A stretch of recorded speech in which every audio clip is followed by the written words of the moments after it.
শুকর আলহামদুলিল্লাহ। গতকাল ১৭ জানুয়ারি রোজ শনিবার মাগরিবের নামাজের পরে আমাদের মসজিদে মেরাজ আলোচনা হয়েছে।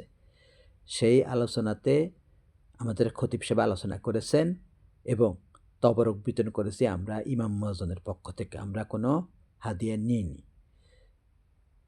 আমি মসজিদের কমিটি, শয়তান কমিটি যারা নিকৃষ্ট কমিটিদেরকে বলতে চাই, এরে হক্কানি আলেম ওলামারা কি বলে যে আসো দোয়া করাই দিমু, বক্সে দিমু, আমাদেরকে হাতিয়া দিও।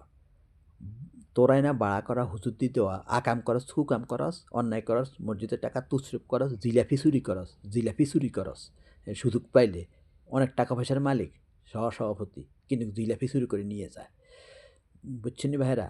তা আমরা তো বলি না ভাড়া করা হুজুর নিয়ে তোরা দোয়া কর আমাদেরকে নিয়ে। আমরা বলতেছি হক্কানি আলেম ওলামারা বলতেছে যে তোদের দোয়া তোরা কর, এটা আল্লাহ কবুল করবে।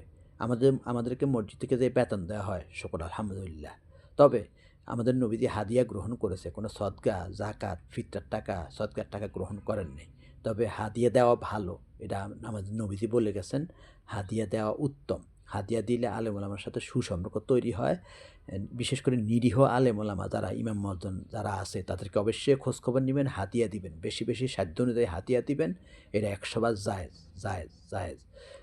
এটা করলে আলেম ওলামারা একটু বাঁচে। তবে তারা চায় না, তারা মরে যাবে কিন্তু তারা চাইবে না, কিন্তু আপনারা খোঁজখবর নিয়ে দিতে হবে। আর এখনও সময় আছে, শয়তান কমিটিদেরকে মসজিদ থেকে বের করতে হবে, আমাদের সোচ্চার হতে হবে। এরা ফ্যাসিবাদ। ভালো কমিটি না হলে সমাজ সুন্দর হবে না। গাঁজাখোর, মাদক, অপরাধী, জেনাকার, অর্থ লুণ্ঠনকারী, দুর্নীতিবাজ, চুরি ডাকাতি এগুলো যাবে না।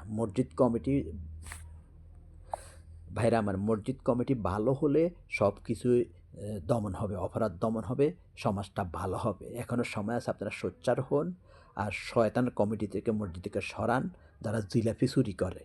ইনশাআল্লাহ আমরা যে রুসুম চালু করেছি ইমাম মুয়াজ্জিনের পক্ষ থেকে, আমরাই তবরক বা আমরা করতে পারি কিনা, তবরক বিতরণ করতে পারি কিনা, আপনাদেরকে খাওয়াইতে পারি কিনা, ইনশাআল্লাহ আমরা চেষ্টা করব।